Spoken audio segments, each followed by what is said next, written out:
Yo, it's funny because we damn near just had what, like an hour and 15-minute talk on this thing before pressing record. Facts. We had our own private episodes, low key.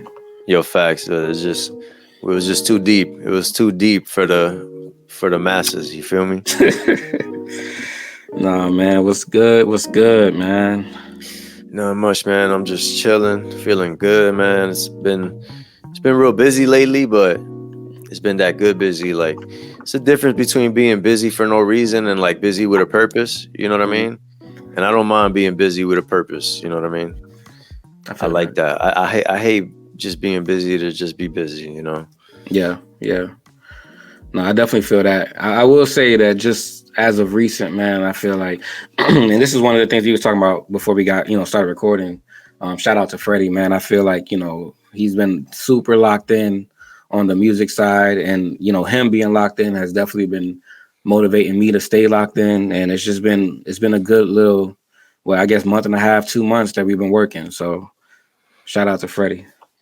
Yeah, man. I've always wanted you and Freddie to lock in, just because kind of something we were talking about before we press record was just, Freddie's on that wave, and it's just there's not that many people that are on that same wavelength that they're really trying to like give it their all and really trying to make stuff happen and have like a long-term vision, and they're ready to put in the work to execute it. You know what I mean? It's so rare to find. It sounds like something that's so simple, but it's so rare to find, And I already just knew from being cool with both of y'all on different sides. I already knew that once y'all locked in, it was going to work.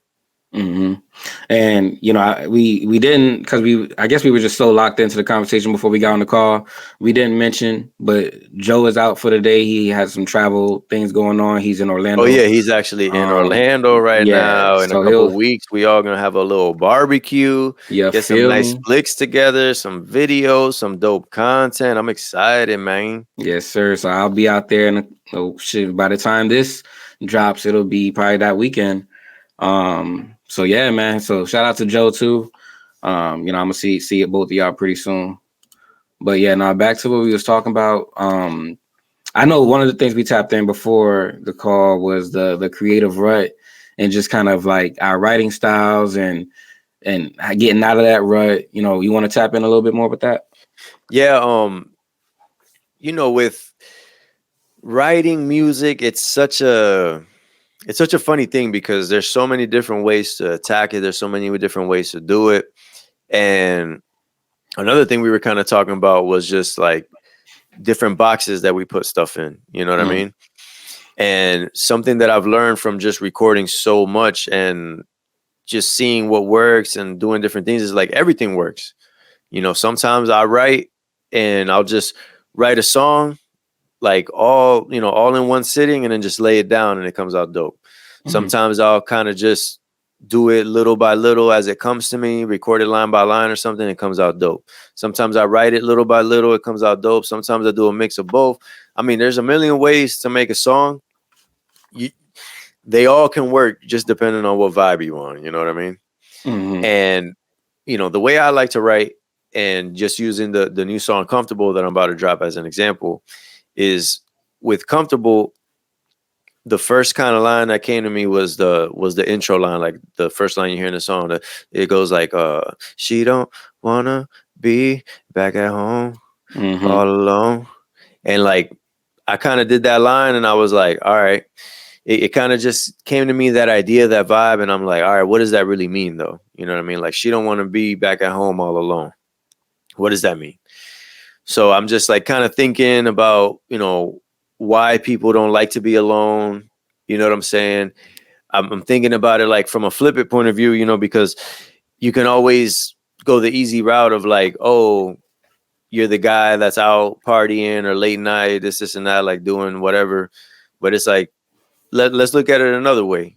You know what I mean? And it made me think of that song Sick of Being Lonely by Field Mob, and Torque was on the hook. That song is super dope. My daughter even listens to that song. Like, that's one of the songs that we put her on to, you know what I mean? Dope. And she wasn't even born when that dropped. Facts. It wasn't even almost a thought. I was like in middle school when that dropped. But the whole concept of the song, I kind of thought about that song, and it's like the hook of that goes, "I'm so sick of being lonely every night while my man's out with his homies. I want to know how it feels to be loved." And it's like the way I looked at it, I was like, dang, everything that she's talking about in the hook is dependent on other people. You know what I mean? She's lonely because her man's out. She don't feel love because somebody's not giving it to her. You know what I mean? So that's kind of like how I tied it into the comfortable is like, I know you're sick of being lonely, but you should learn to be alone. You know what I mean? Just coming from the point of view of comfortable, sometimes it's just being alone and being comfortable with your own thoughts, you know? And once I kind of started thinking along that line, like, it's like so like the thinking behind it is like a lot deeper than what the song really is even, but it all comes from that place. You know what I mean? Dope. And it makes it easy for me to write because it's like, once I kind of give it that own backstory and kind of create the scenario, I just pull from that, you know what I mean? From like personal experiences, things I remember, things I'm just making up for the song. And it's just super dope how it works out. You know what I mean? Yeah, that's dope. And the reason that we got into that conversation was, you know, basically I was just asking kind of like from another artist perspective, you know what I'm saying? Because, you know, for me, I think when it comes to creating a song, you know, typically the hardest part for me is the hook. You know what I mean? Like I probably spend 50 to 60% of the time, you know what I'm saying, coming up, all right, what's going to be a dope hook? What's going to be a dope hook? And then the verses, I'm banging right through it. You know, and that's dope to hear the way you attack it, because like it kind of made me, you know, think about a little bit more about how I attack it. And I realized a long time ago, this wasn't from this conversation, but I realized a long time ago that like, even when I'm listening to music, I hear the cadence and the flow and the way words break down in syllables. And I hear that and remember that before I even remember the words. So, you know, if I hear a song that I, you know, heard last week, I may not know any of the words, but I can all the way through the entire song. Yeah. And that's kind of a way that I attack my writing style as a rapper. You know what I mean? Because I hear the flow most times, not all the time, but most times before I even can come up with the words. And then it's like, once I heard the flow, it's like, all right, now what am I trying to say on that flow? And it's a different technique and it's a different approach, but I can see how your approach allows you to be like, when it comes to making hooks, you are pretty efficient at making hooks. You got millions of hooks on your computer without verses, you know what I'm saying? Like, so you're pretty efficient with that. So I thought that was super dope to kind of just like really tap into that. And, you know, I think, you know, people are going to find that dope as well. Yeah, it's something that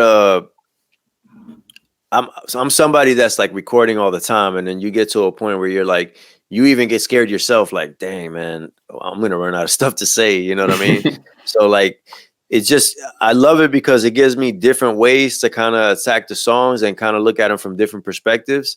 And the fact that I can do it different ways as far as recording other ways and looking at the song from a different way, it kind of helps me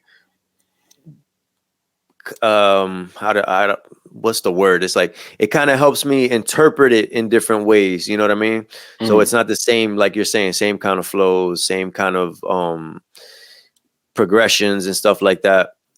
The other recording and writing styles kind of help me to just come up with different ways to attack the melody or attack how I pause here or which words I stretch, you know what I mean?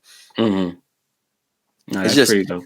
It's so much that goes into it, and it's so dope. It's like, if you're just committed to making the best song possible, and you're working to make your work efficient to achieve that, I feel like you can win no matter what. You know what I mean? Obviously, you got to have some kind of talent and ear, but you know, I feel like what we were talking about before also is like, that's why me and you gel, because it's like, at the end of the day, when we're recording a song, we're not attached to who's going to be the star of the song.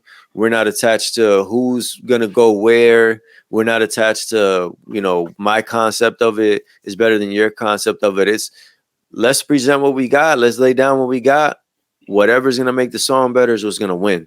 Yeah. You know what I mean? And that's all you want at the end of the day. It's like, if you're making music for, you know, people to say you're dope or whatever, it's like, I don't know. To me, you're never going to win that way. People have won that way, and sometimes it works as a chip on the shoulder for people. But for me, it's like my music being the best it can be ain't got nothing to do with nobody. You know what I mean? That's why I like to work by myself a lot too. Mm-hmm. You know what I mean? Because it's like I'm attacking the song this way. If you're not attacking the song this way, we're not going to gel. You know what I mean? Yeah.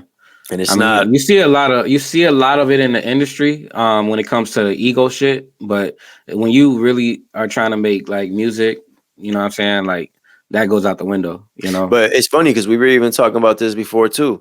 It's not even just industry stuff. It's just in general. You know what I'm saying? Any industry or any profession, any hobby, anything, there's going to be that certain group of people. And usually it's the majority that on some BS. You know what I mean? Mm-hmm. It's like how I don't know, bro. At the end of the day, it's like how you gonna know who the special people are if there isn't if everybody's special. Yep. It ain't easy. You know what I'm saying? It ain't easy to stand out, and it ain't easy to figure out a way to do something that's been done so many times already, but do it in a way that people resonate with it and pay attention, you know? Mm-hmm.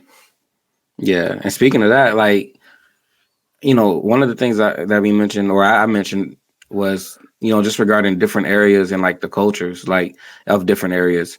You know, like obviously we grew up in Orlando, and you know we're kind of used to that culture, and obviously, you know, I've moved out to Georgia multiple times and experienced the difference in the culture here. You know, my fiance, she's from Maryland, and just seeing her culture and just like how different things are. What are your thoughts on just like how culture in Orlando kind of taps in with music in Orlando? Something I always thought about Orlando and Florida in general, but Orlando specifically, is like, this is a place for tourists. This is a place for people that could just come and relax, have fun. There's no music industry here. You know what I'm saying? As far as like, you know, I don't know, somebody show me where you can go in Orlando that there's a place that's employing a lot of people based off music or distributing music, or, you know what I mean? It's not here. Mm-hmm. So it's kind of hard to get people to even come together on some stuff where they're serious / come together on some, you know, push it to the next level stuff when there's not even a platform out here for it. You know what I mean? Mm-hmm. And it's like, that's why you got to find your fans. That's why you got to, you know, travel and kind of see how they're doing in other places and see, oh, maybe I need to be here. Maybe I need to be there. You know, it's like I said, like to get to that special level, you got to do different things. You know what I mean? Mm-hmm. And then when you come across people that aren't willing to do those different things or put in the work, you almost just got to keep it moving. You know what I mean? And it's hard for those people. It's hard for those people not to feel like they take it personal, but it's because they in a box. You know what I mean? They're not thinking how you're thinking, so they're gonna take it personal because they're thinking in the sense of the box. And it goes back to like what we always talk about too. It's like, bro, we all got our own lives. Everybody's worried about their life. Once you realize that, it don't matter the industry. It don't matter what walk of life you're talking about. Once you realize at the end of the day, people worried about what they got going on, it makes everything so much easier for you. Yeah. And shit, speaking of that, man, I know we shouted out Freddie earlier, but I gotta shout out Sauce too, man. You know, Sauce really been holding it down on the music tip. If y'all IG at Sauce Sinatra, man, he's been definitely holding it down on the music tip with the mixing and the mastering. You know, right now I'm recording myself, but you know, I'm sending it off to him, and he's giving it that crisp sound. And it just kind of reminds me that, like, yeah, I got a story, man, like, yeah, about culture, you know, just kind of while we on the topic. About, I want to say half a year ago, I had to go out to Illinois for work. I had to do like a event out there. And literally the day of my flight, I couldn't find my wallet. You know what I'm saying? I lost it. I'm looking for it. You know, I had like an Apple tag in it or Air tag in it. Trying to find it, blah, blah, blah. Mind you, my flight is in like 3 hours. You know what I'm saying? Can't find it. So I end up, thankfully, I had one of my credit cards for the hotel, like in my drawer. And then I had my passport. So I was able to get on the flight, and I had something in case I needed to get something while I was out there. I'm out there for a week. You know what I'm saying? And About the second or third day, I see somebody come to my the ring light, and I didn't know who it was. Looked like a white guy, and then they left. And I was like, man, I really hope that was somebody, you know what I'm saying, trying to return the wallet, you know, because I couldn't find it. And so 5-6 days goes by, I come back home, my wallet is sitting on my doorknob for the front door. And I thought about it, and I'm like, yo, this would have never happened in Wentworth. You know what I'm saying? This would have never happened probably anywhere that I've lived. Like, you know, the fact that first off that it was returned, but second off that it sat there on my doorknob for 5 or 6 days. You know what I'm saying? Like, anybody could have walked up, took that and kept going with about their day. And bro, I got the hilarious counter story for that, bro. So I remember I lost my wallet not that long ago. Yeah. So to refresh you on the story, I lost my wallet. I was like, dang, that's crazy. Man, I've never lost my wallet. You know what I'm saying? Like, I've never had to replace IDs, nothing. Like, I've got the same stuff in there from like when I got my first wallet when I was a kid, dog. You know what I'm saying? So I lose my wallet. I'm like, dang, man. It's like a week later. I'm like, man, I really lost my wallet. Like, I didn't even want to accept it. You know what I mean? Like, I hadn't canceled nothing. I was just keeping an eye, making sure nothing was getting spent or nothing. I'm like, dog, I'm looking underneath my car, you know what I'm saying? Like under the chairs in the car, you know, I'm turning my room inside out, checking the studio. Then I'm at home one day and somebody comes up to the door, same thing, ring. I see him on the ring and like, he looked like a salesman or something, you know what I mean? He's just sitting there. He just keeps knocking and I'm like looking at him like, bro, just leave. You know what I'm saying? It's the weekend, we chilling, you know what I'm saying? We vibing at the house. Then he goes, like, starts digging in his pockets, pulls out like a stack of like cards, and the front card was my ID. So once that happened, we ran to the door. He's like, yo, I found this in Walmart. Like, I was shopping and it's like in the soaps or something. And when he reached for the soap, he just saw like the stack of like all my stuff. Somebody stole my wallet, but took every single thing out of it and left it in a stack on a shelf at Walmart. So I literally got everything back except for the wallet itself and a $2 bill that was in the wallet. But I got everything back. So it was like, I was happy that I got it, but I'm like, really, dog? You're like, right. I mean? If you're going to take it, bro, take it. Like, that's crazy. And it's like, I got the Aladdin thief, bro. You know what I'm saying? Like, he had a heart. Like, Abu was like, he's like, all right, you know. But that's what I mean, though, is like different in cultures, man. Difference in cultures, man. It's like that happened, bro. And I was like, damn, dog. Like, obviously, I'm sure if the wrong person found it, it wouldn't have gone that way, dog. But I'm telling you right now, but the wrong person would have found it for sure. And went. That's what I'm saying, bro. And it's just it's crazy when you think about that because it's like, you know. That's why it's good to like go out and see other areas and cultures and how people do things differently. Like, you know, even if you're in Orlando and you go like 2 hours west to like not St. Augustine, Anna Maria Island area, you know what I'm saying? Like, it feels like a whole different vibe, a different culture, different people, different style of living or way of living. And, you know, for me, when I went on that road trip, you know, back in 2017, that's when I knew I had to leave Orlando. You know what I'm saying? Because I just knew that for me, you know, there wasn't anything there for me, you know? And it takes that sometimes. It takes that, you know what I'm saying, tapping into other locations and just seeing what's going on. Yeah, facts. And it's like, and it's something we were talking about earlier too, like, if you don't see outside of the box, you won't even introduce the idea to yourself that there's other things. You know what I mean? Like, there's people that just haven't even looked at stuff from that point of view. And it's kind of like we were talking about last week, like people kind of just leaving life on the table. It's like, I don't know, bro. I don't know how you could do that. For real, man. And you know, even with that, I feel like, you know, finding the right culture, you're more likely to find, you know what I'm saying, the right people, you know, which kind of goes like perfectly into like something that we were talking about earlier, as far as like, you know, just like the different levels of people and finding the right people. You know, kind of talk to me a little bit about that from your perspective, as far as like just what you've experienced or how you've gotten to where you are today when it comes to just the relationships that you cherish. You know what I'm saying? Yeah. So it's real interesting because I spent a lot of time like coming, and that's something that people kind of don't understand, and it's hard to explain, but it's like when you come from a certain environment, everybody that you're around kind of creates a box. You know what I mean? And they're living in that box, and they're kind of enforcing that everybody stay in the box because they can't imagine getting out of the box. You know what I'm saying? And when that kind of stuff happens, if you don't realize that you're an outlier there, you know what I mean? If you keep trying to fit in, or you keep trying to figure out how can I bring these people with me or whatever, until you figure out that you're an outsider in that situation, you're stuck and you're not going to get to where you need to be. You know what I'm saying? And it's not to say that you're better than anybody.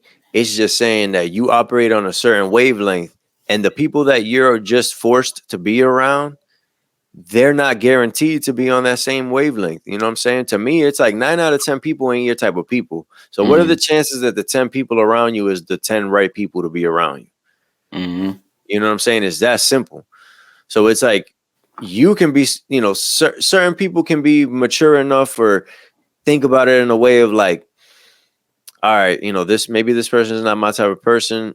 You gotta figure it out a different way, but not have no animosity. But a lot of people are gonna have animosity for that. You know what I'm saying? And it's like you gotta accept that at the end of the day, you worried about your life. You know what I'm saying? You gotta be selfish in that moment. Like, bruh, if you feel some type of way, sorry for you. I'm not gonna hinder my life just to make you happy or make you feel like, you know, I'm in your box too, you know? Pause. Yeah.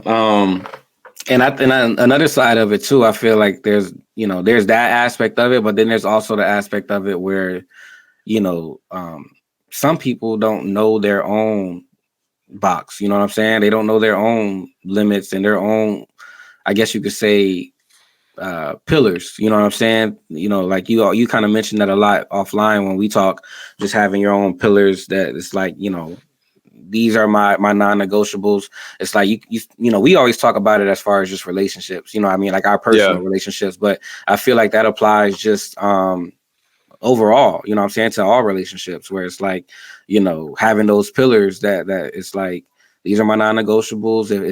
If this relationship can't feed that, then it's probably not going to be a good relationship for me. Exactly. It's like, bruh, everybody got to be selfish about their life. You know what I'm saying? Like, we all here trying to have the best experience possible and be the best person we can be.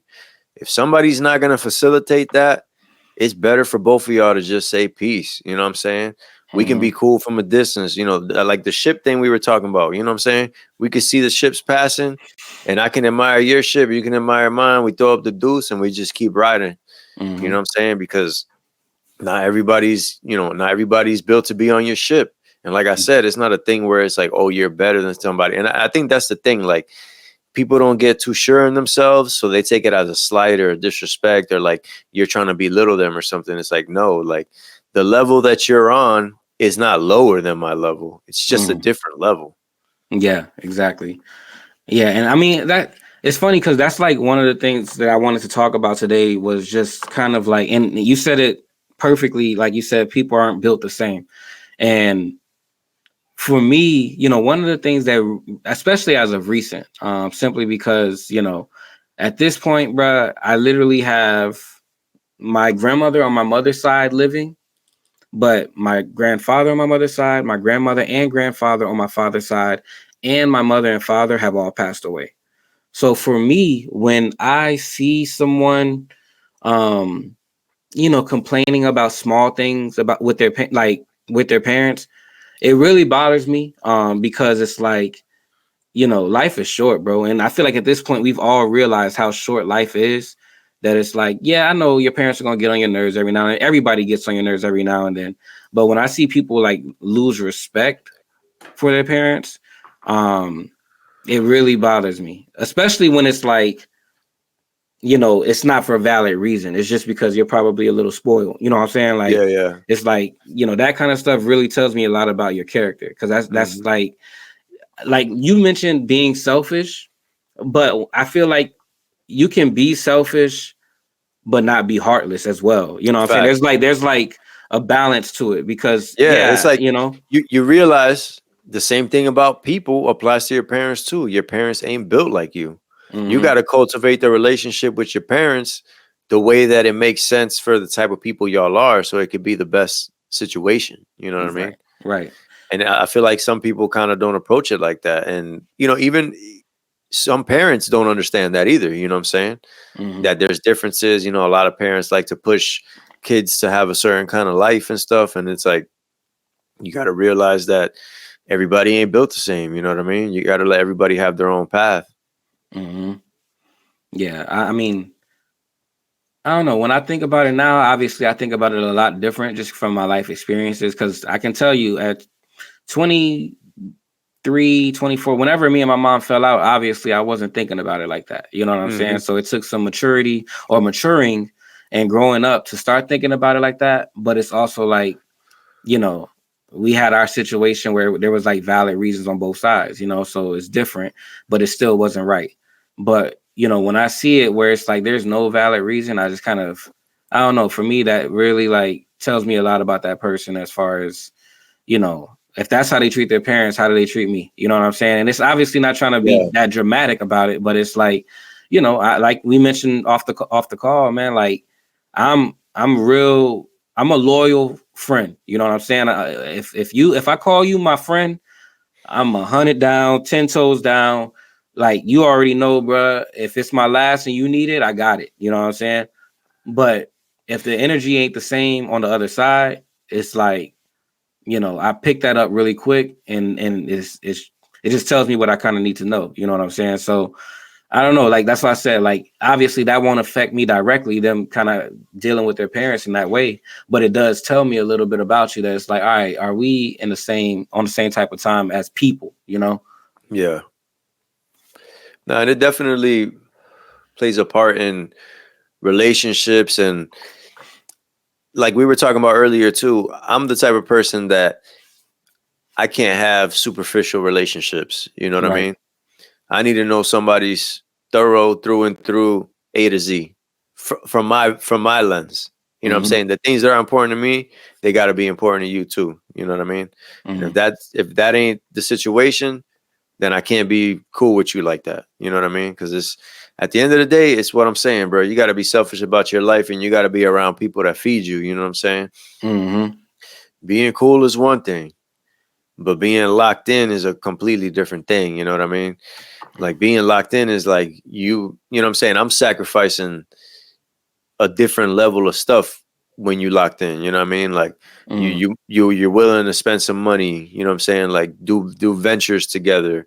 You know what I'm saying? You're willing to create time for them, you know what I mean? Cuz you know, Mm-hmm. we all busy.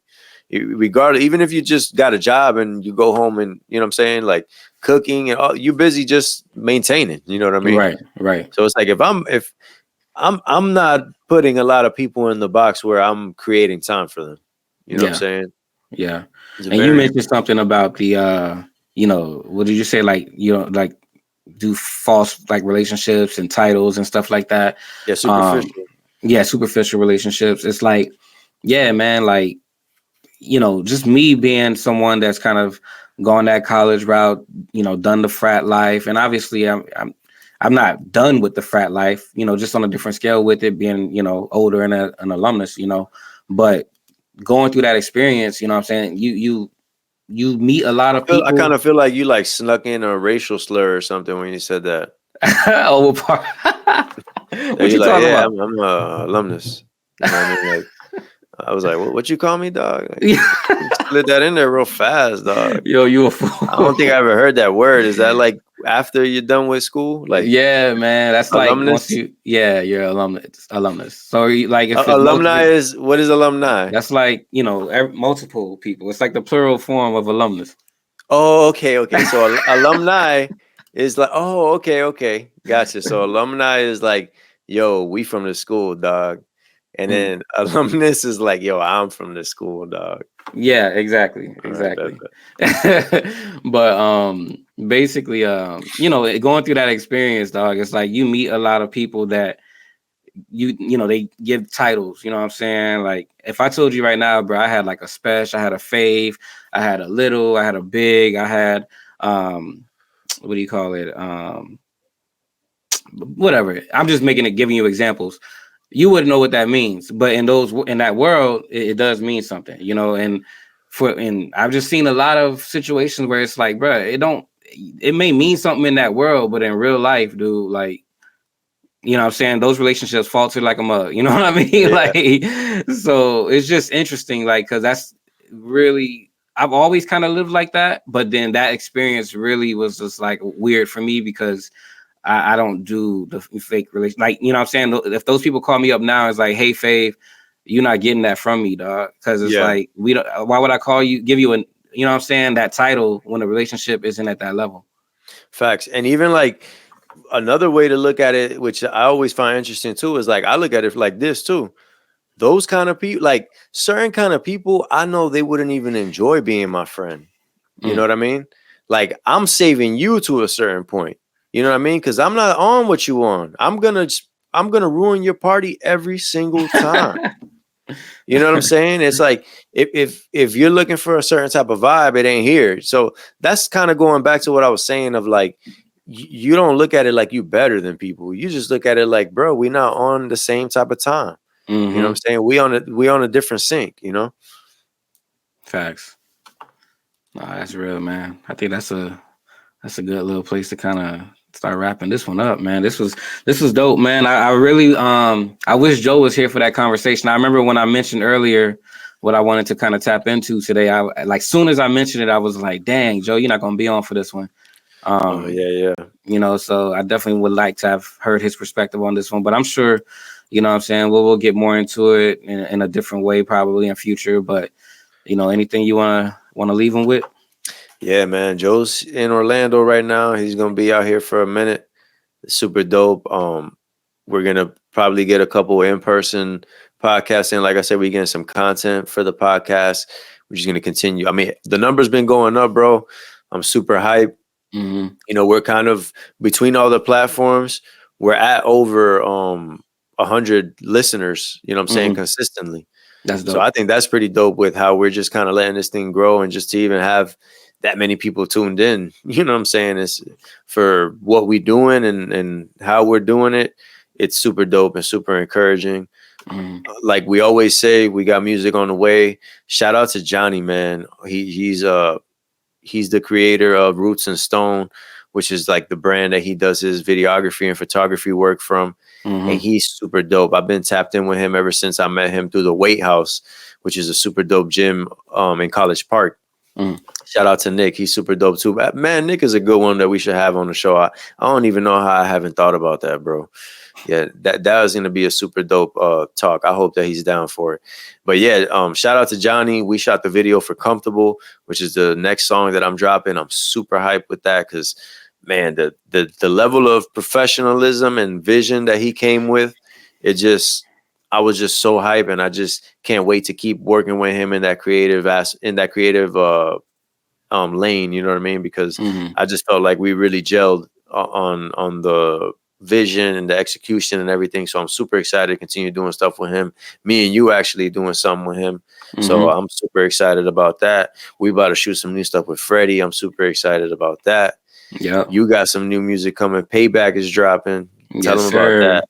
Payback, man. By the time this drops, Payback is out. The official video is out. The music is streaming everywhere. So definitely gonna tap into that. Payback is that joint, man. That's my favorite joint from you this year. Like out of all the music I heard, and you've sent a lot. And I'm getting a lot of good feedback on the people that have been pre-saving it. So yeah, I'm really excited about this joint, Payback. Man, yeah, by the time this come out, I'm gonna have another another one starting to get ready to come out pretty soon, man. When I come out to Orlando, we're gonna be shooting the joint that me and Lester got, and I'm gonna be shooting my next joint. It's called Good Days, but I don't want to give y'all too much energy because y'all need to be focused on that payback. But yeah, man, let's get it, dog. I'm super excited, man. We got so much going on, and we just gonna keep it rolling. Stay butter.